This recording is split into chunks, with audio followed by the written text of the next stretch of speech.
Thank you, Richard. Good evening. Good evening.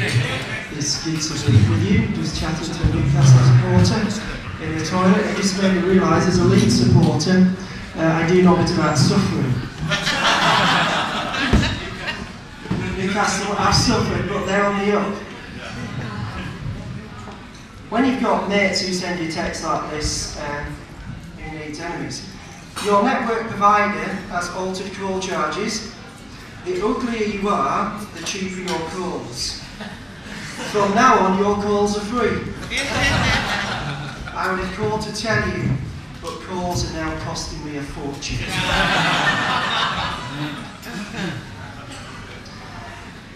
I want to begin by saying I'm not an expert on suffering, so I don't want you to think that you're going to learn the definitive answer to if God is good, why is there suffering in the world? It's a huge topic and we will literally just scratch the surface of it, but I hope that something of what I share will be a benefit.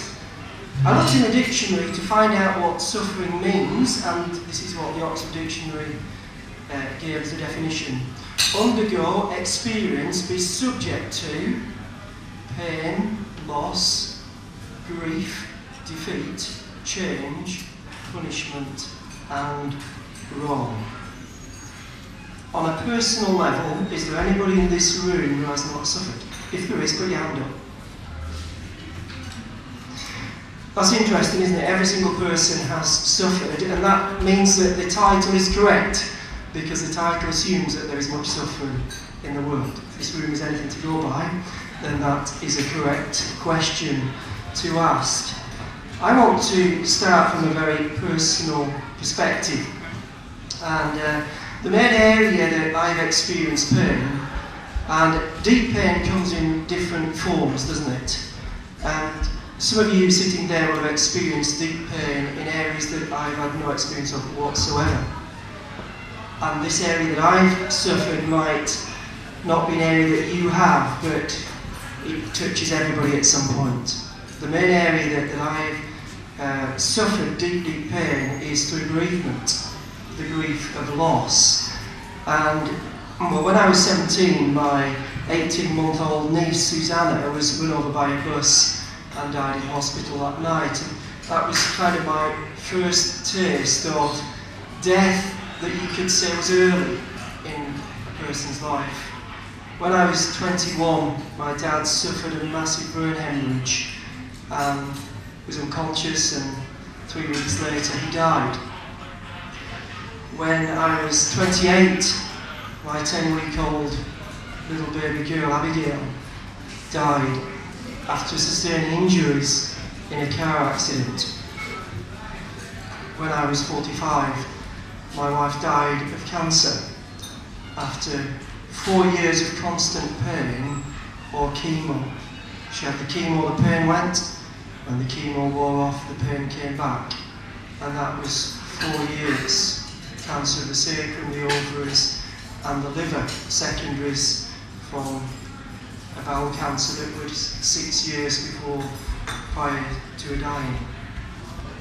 So after my wife died on the 23rd of March 2007, I suffered horrendous pain, and I found myself writing about this pain. I found myself in the middle of the night just writing poetry, and I've never written poetry for many, many years.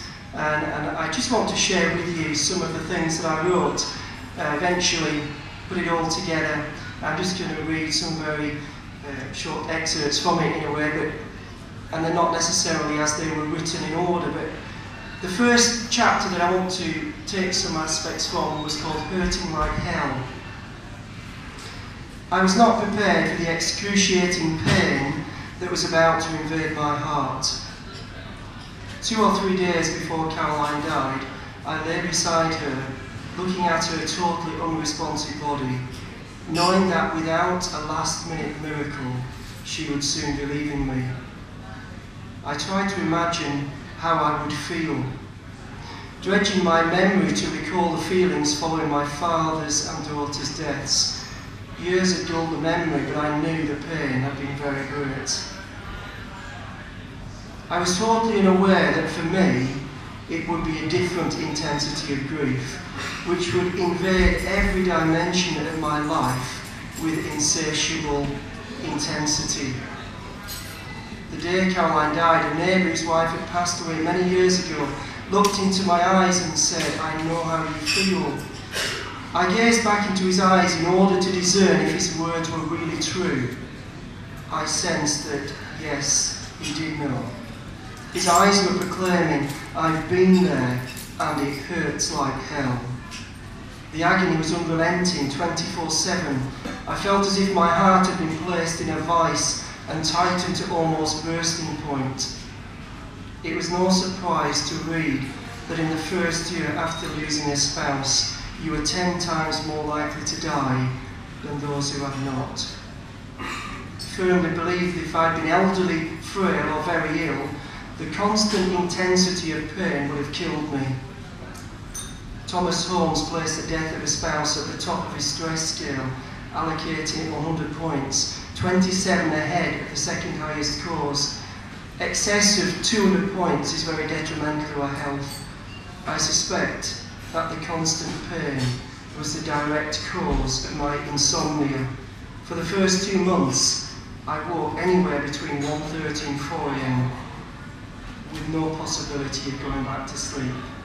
I reached a point of sheer exhaustion and out of necessity asked the doctor to prescribe sleeping tablets to enable me to have sufficient rest in order to function. When I woke up, I didn't need to roll over to check if Caroline was absent. Every fibre in my being was screaming, "She's gone." I was going to read some of the poems that I wrote in those early weeks. The pain of loss is hard to bear, and others could not hope to share the deep intensity of gravest agony which constantly abides at the very core of me. But I'm grateful for the empathy of those who walk this way as I look into their eyes the words they needn't say. I've been there, and it hurts like hell. There are no words which can fully tell the searing pain of deep love lost. For that experience, this is the cost. The next chapter was entitled "A Huge Hole Left by Her Absence." And again, I'll just read a couple of poems to crystallise what that felt like. She's not here anymore. I woke up, it was a dreadful day.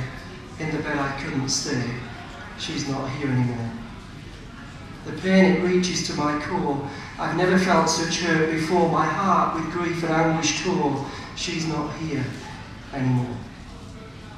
As I slowly walked into the lounge, the room wherein she lived so long, incredibly brave, extremely strong. But she's not here anymore. The aching void which she has left is tangible at every turn.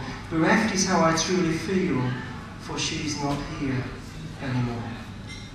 The tears in a torrent flow, bursting with passion from deep below. My heart longs for her warm embrace, but she's not here anymore.